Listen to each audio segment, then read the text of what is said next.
வாசனை வருது. Case of பண்ணிட்டியா? ஆஃப் பண்ணிட்டேம்மா.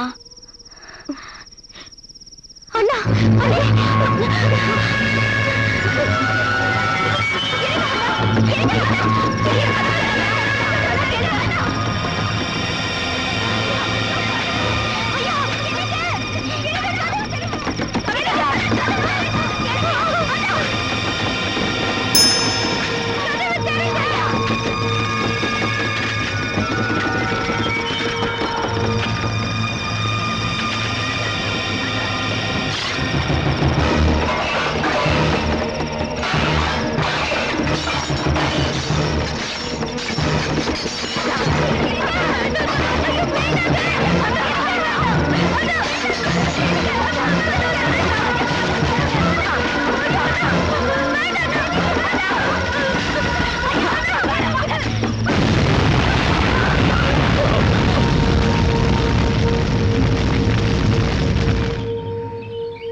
சமையல் அறைக்குள்ள போனவரு என்னையும் இந்த பொண்ணையும் சேர்த்து கூட்டிட்டு போயிருந்தா பிரச்சனையே இல்லாம இருந்திருக்கும்.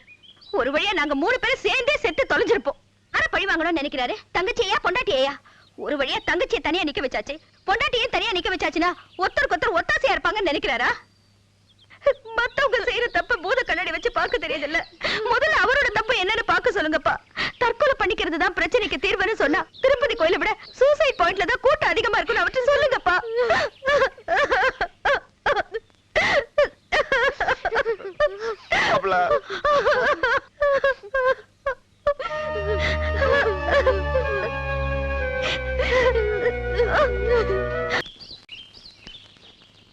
ராபர்ட், மாமா வந்திருக்காரு. வாங்க. வணக்கம் தம்பி. உட்காருங்க. ரொம்ப நன்றி. இப்ப உடம்பு பரவாயில்லையாப்பா? நேத்து ரம்யா அவங்கள பார்த்துட்டு வந்த பிறகு வீட்டுல ஒரு பூகம்பமே வெடிச்சது. அவங்க அப்பா மாதிரியே ஒரு தப்பான முடிவுக்கு என் மாப்பிள்ளையும் வந்துட்டாரு. சமையல் அறைக்குள்ள போய் கதவை சாத்திக்கிட்டு கேஸை திறந்து விட்டு கடைசி நிமிஷத்துல அஞ்சலை மட்டும் கதவை உடைச்சு திறந்துருக்காட்டி இன்னைக்கு என் பொண்ணு கழுத்திலிருந்து தாலி இறங்கி இருக்கும்.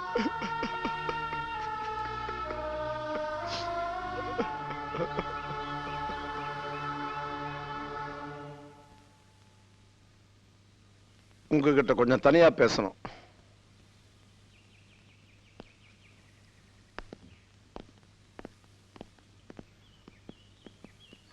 என்ன ஏன் இப்படி அணுவா சாகடிக்கிறீங்கன்னு என்னுடைய மலர் அழுவுறா. மாப்பிள்ளை கிட்ட இருந்து எந்த விதமான பதிலும் இல்லை. அப்ப என் பொண்ணு கேட்கிற கேள்விக்கு யாருதான் பதில் சொல்றது? உங்க பக்கம் இருக்கிற நியாயம் எனக்கு தெரியுது. காதலிக்கிறது, கல்யாணம் பண்ணிக்கிறது இதெல்லாம் இந்த காலத்துல ரொம்ப சகஜம். அதுக்காக பெத்தவங்க தற்கொலை பண்ணிக்கிட்டது அவசரப்பட்டு எடுத்த முடிவுதான். என்ன பண்றது, எல்லாம் முடிஞ்சு போச்சு. இனிமே நடக்க போறதாவது நல்லதா நடக்கணும்னு நான் நினைக்கிறேன். இந்த விஷயத்துல சம்பந்தப்பட்டவங்க நீங்களும் ரம்யாவும். உங்க பிரச்சனையினால என்னுடைய மக வாழ்க்கை வீணாயிடக்கூடாது. ரம்யா மேல மாப்பிள்ளைக்கு எவ்வளவு பாசம் இருக்குதோ அதே அளவுக்கு என் மக மேல எனக்கு பாசம் இருக்கு இல்லையா? அவ தினம் தினம் கண்ணீரிலேயே கரைஞ்சிக்கிட்டு இருக்கிறத இதுக்கு மேல என்னால பார்த்துட்டு இருக்க முடியாது. யாரு வேணாலும் என்ன வேணாலும் பண்ணலாம். அதுக்காக என் பொண்ணு சித்திரவதை அனுபவிக்கணும்னு சொல்றது எந்த விதத்துல நியாயம்? உங்ககிட்ட இதை நான் எப்படி சொல்றதுன்னு ரொம்ப தயங்கினேன். ஆனா மாப்பிள்ளை கிட்ட சொல்றதை விட உங்ககிட்ட சொன்னோம்னா அந்த பிரச்சனைக்கு ஏதாவது தீர்வு கிடைக்கும்னு எனக்கு தோணுச்சு. அதான் வந்தேன். இப்ப என் மனசுல இருக்கிற பாரம் எல்லாம் இறங்கிருச்சு. உங்களுக்காக மற்றவங்க கஷ்டப்படுறது நீங்க விரும்ப மாட்டீங்கன்னு எனக்கு தெரியும். உங்க மேல வச்சிருக்கிற நம்பிக்கையோட தான் நான் இங்க இருந்து போறேன். போயிட்டு வரேன்.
நிறுத்துங்க. என்ன நடக்குதுன்னு உங்களுக்கு புரியுதா? ஆளாளுக்கு பேசிக்கிட்டே இருக்கீங்க. நம்மளை பத்தி ஏன் நினைக்காதீங்க. ஏற்கனவே தப்பு பண்ணிருக்கோம். இது வரைக்கும் 2 பேர் இறந்தாச்சு. இதுக்கு மேல என்ன நடக்கணும்? சக்திக்கு ஏதாவது ஆயிருந்தா தயவு செஞ்சு சொன்ன புரிஞ்சுக்கங்கடா. அப்படி ஏதாவது ஆயிருந்தா நான் யாருக்கு ஆறுதல் சொல்லிருக்க முடியும்? நான் தான் எல்லாத்துக்கும் காரணம் சொல்லிருப்பாங்க. வேண்டாம் பிளீஸ். என் ஒருத்தனுக்காக மத்தவங்க எல்லாரும் இனிமே தேவையில்லாம கஷ்டப்பட வேண்டாம். நல்லா யோசிச்சுதான் முடிவு பண்ணிருக்கேன். தடுக்காதீங்க.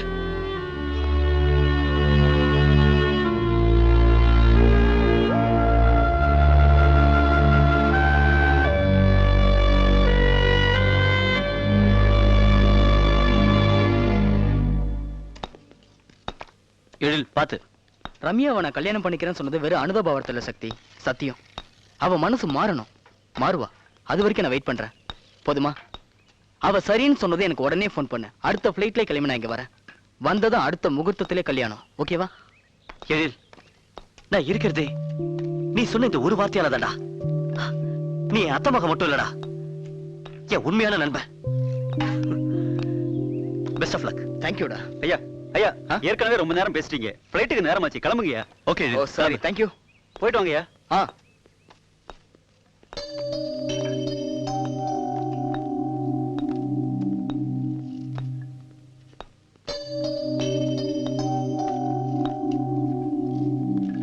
ஒரு ஜேர்னலிஸ்ட்ங்கிற முறையில எத்தனையோ பேர் பிரச்சனை தீர்த்து வச்சிருக்கேன். இப்பதான் முதல் முறையா ஒரு பிரச்சனை உருவாகிறதுக்கு நான் காரணமா இருந்திருக்கேன். இந்த சுத்தி வளைச்சு பேசுற வேலையெல்லாம் வேண்டாம். ஐயாவுக்கு டைம் ஆச்சு. எதுவா இருந்தாலும் உன் சொற்பொழிவை சுருக்கமா முடிச்சுக்க. வந்துட்டான். நடந்த தப்புக்கெல்லாம் நான் தான் காரணம் நீங்க நினைக்கிறது முழுக்க முழுக்க உண்மை. நான் கொஞ்சம் முன்னெச்சரிக்கையோட இருந்திருந்தா இதை தவிர்த்திருக்கலாம். ஒரு சந்தோஷமான குடும்பத்தோட அமைதியை நான் கெடுத்திருக்கேன். அதுக்கு பிராயச்சித்தமா ரம்யாவை நிரந்தரமா பிரிஞ்சிடலான்னு முடிவு பண்ணிருக்கேன். இது டைவர்ஸ் பெட்டிஷன். மியூச்சுவலா கேட்டா 1 வருஷத்துல கிடைச்சிடும்.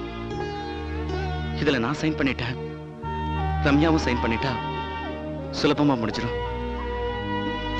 என்னால உங்க வீட்டுல தினமும் ஒரு பூகம்பம் வெடிக்க கூடாது, நிம்மதியும் கிடக்கூடாது. இந்தாங்க. பழனி,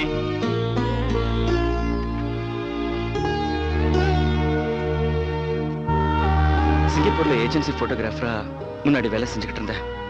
அங்கேயே திரும்பி வந்துடுறதா மெசேஜ் கொடுத்துட்டேன். கன்ஃபர்மேஷன் ஆர்டர் வந்ததும் கிளம்பிடுவேன். அதுக்கு முன்னாடி டைவர்ஸ் ஃபார்மாலிட்டிஸ் ஏதாவது இருந்துச்சுன்னா நான் முடிச்சு கொடுத்துட்டு போயிடுறேன். ரம்யா கிட்ட கொஞ்சம் நாசுக்கா பேசி அவ மனசை மாத்திருங்க. உங்களுக்கு இப்படி ஒரு சங்கடத்தை கொடுத்ததுக்கு என்ன மன்னிச்சிருங்க.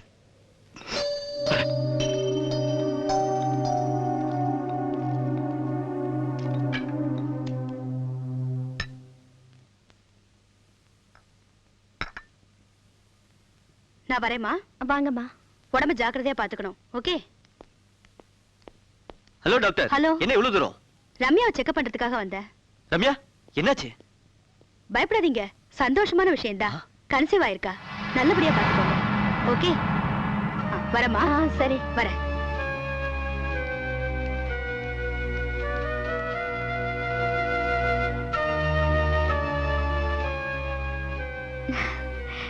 முதல்ல இனிப்புதான் சாப்பிடுறேன். பாயசம் கொண்டு வரட்டுமா?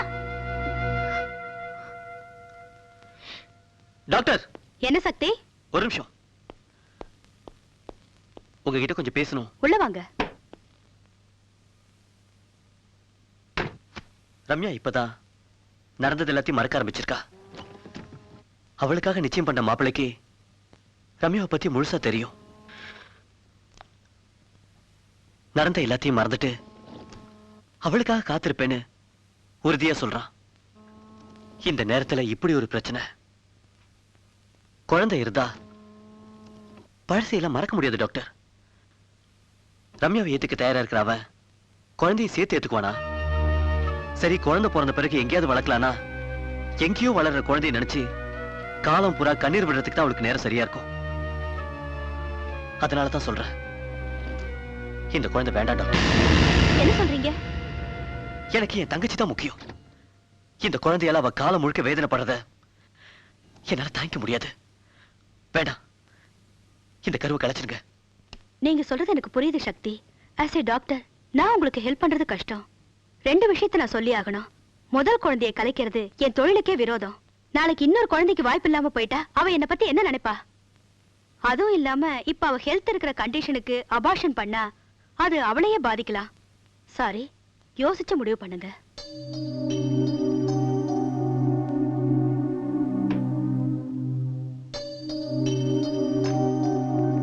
ஹலோ மலர், சக்தி என்ன வந்து பார்த்தாரு.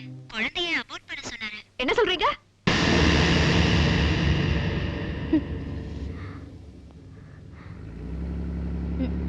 கல்யாணம் ஆகி அவங்கவுங்க குழந்தை இல்லைன்னு தவிக்கிறாங்க.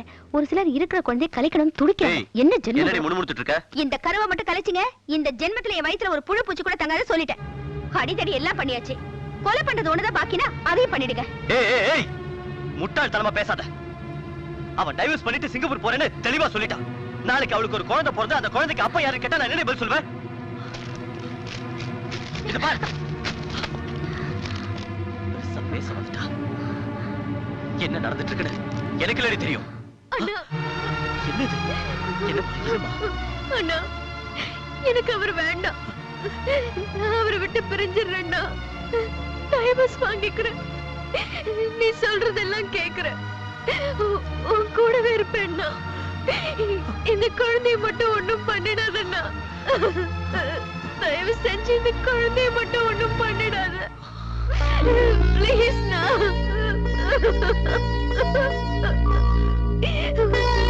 பிளீஸ் நா.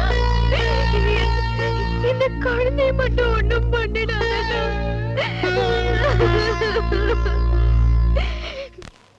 நீங்க என்ன அளவுக்கு கொடையா இருப்பீங்கன்னு நினைச்சு கூட பார்க்கல. லவ் பண்ணுவீங்க, கல்யாணம் பண்ணிப்பீங்க, ஃபர்ஸ்ட் நைட் கூட முடிஞ்சிடும். அதுக்கப்புறம் சிங்கப்பூர்ல வேலை கிடைச்சிருச்சுன்னு அவளை டைவர்ஸ் பண்ணிட்டு போயிடுவீங்களா? என்ன நடந்ததுன்னு தெரியுமா உனக்கு? கோகுல், எதுக்கு எல்லாருக்கும் என்னால பிரச்சனை? அதுக்காக ஒரே ராத்திரிக்காக ஒரு கல்யாணமா? அது முடிஞ்சதும் விட்டுட்டு போயிடுவீங்களா? நீ புரிஞ்சுக்கல. நான் என்ன வேணும் நான் பண்றேன். எல்லாம் என்ன மீறி போயிருச்சு. என்ன மீறி போச்சு? ரம்யாவுக்கு அந்த பொண்ணுக்கு இருக்கிற தைரியம் கூட உங்களுக்கு இல்லையே. சமீக்தா, புரியாம பேசாத. கோகுல் வேணாம்டா. நீ சும்மா இருடா. சக்தியோட மாமனார் இங்க வந்தாரு தெரியுமா? அவர் எதுக்காக வந்தாரு? ரம்யா பிரச்சனையால சக்தி வீட்ல டெய்லி ஒரு பூகம்பம் வெடிக்குது. சக்தி கூட தற்கொலை பண்ற அளவுக்கு போயிட்டு, உங்க பிரச்சனையால என் மகளோட வாழ்க்கை வீணா போயிடக்கூடாதுன்னு அவங்க அப்பா வந்து அழுதாரு. இதுக்கு நீங்க தான் முடிவு கட்டணும்னு சொன்னாரு. அதுக்கப்புறம் தான் ராபர்ட் இந்த முடிவுக்கே வந்தான். I'm sorry. இருந்தாலும் ரம்யா பத்தி கொஞ்சம் நினைச்சு பாருங்க. இல்ல சமயம், நான் எடுத்த முடிவு தான் எல்லாருக்குமே நல்லதா இருக்கும். என்னை பொறுத்த வரைக்கும் அந்த ஒரு நாள் வாழ்க்கையை போதும்னு முடிவு பண்ணிட்டேன். ரொம்ப சுலபமா சொல்லிட்டீங்க. இதத்தான் சக்தி சொல்லி காட்டுறான். ஒரு நாள் வாழ்க்கையே போதும்னு ராபர்ட்டே சொல்லிட்டான். அந்த ஒரு நாள் வாழ்க்கைக்காக 10 மாசம் சுமந்து பெத்த வாழ்க்கை பூரா வளர்க்க போறியான்னு சக்தி கேக்குறான். வாயும் வயிறுமா இருக்கிற பொண்ணு என்ன பதில் சொல்ல முடியும்? நிஜமாவா? சக்தி அந்த கருவை கலைக்க சொல்றான். ரம்யா முடியாதுங்கிறா. அத பத்தி நீ கவலைப்படாத. உனக்கு உன் கேரக்டர் தான் முக்கியம். உன் கேரக்டர் ஜெயிக்கணுங்கிறதுக்காக ரம்யா வயித்துல வளர சிசு நசங்கன்னு இப்பவே சொல்லிடு. யாரு எக்கேடு கேட்டா உனக்கு என்ன? நீயாவே இரு. ரொம்ப நல்லவனா பார்த்து கல்யாணம் பண்ணா நடுத்தெருவுல தான் நிக்கணும். நிக்கவை, நடுத்தெருவுல நிக்கவை. உன் கேரக்டர் நிக்கணும்ல.